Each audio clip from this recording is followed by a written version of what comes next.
Hi guys, I'm Dr. Tom Campbell. I'm the medical director of a weight management and lifestyle center at the University of Rochester. I've worked with many hundreds of people in individual and group settings to adopt a whole food plant-based diet. I'm co-author of the China study and medical director as well of the T. Colin Campbell Center for Nutrition Studies.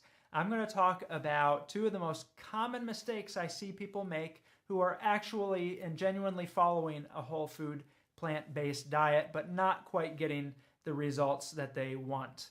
So when I want people to adopt a whole food plant-based diet, I want them to think about this framework. The volume of food that you eat from meal to meal, I want you to think about it in terms of half the volume should come from a healthy, starchy food, basically potatoes, whole grains, or legumes. The other half of the meal should come from non-starchy vegetables and or fruit.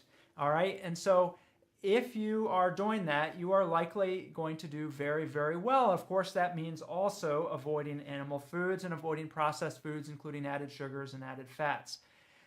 Number one, most common problem when people are first adopting this is they do not eat enough starch. They have had decades of experience with dieting, and they listen to me in the food guide, and I know somewhere inside they have to get over this idea that potatoes and corn and rice are going to make them fat.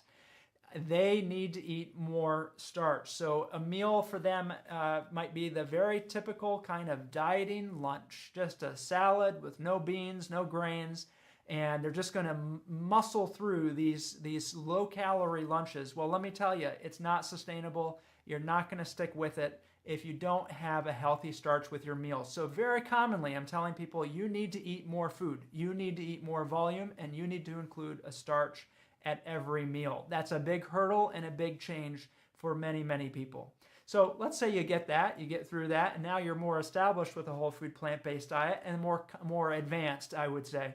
And sometimes I see this advanced folks run into the second most common problem, and that is that they don't eat enough non-starchy vegetables and or fruits. So they may have their one-pot pasta meals or potato dishes or rice and bean dish, and suddenly it's all starch all the time. Now again, starch is a critical part of this food program. But if you don't have the non-starchy vegetables and fruits, it's so darn easy to overeat, particularly some of these things. You're having a pasta for lunch and pasta for dinner and breads for snacks and cereals for breakfast, etc. You can become a grainitarian and not get the maximum health benefits that you need. So I really encourage people to go back to that initial framework and make sure that you're getting enough non-starchy vegetables and fruit. It may sound obvious, but man, I'll tell you, I see people slide into this all the time, particularly if they start including some of the high-calorie plant foods. They start putting peanut butter and everything and dried fruits as sweeteners and so forth. And it's really easy to overeat all these starches with those types of things on them.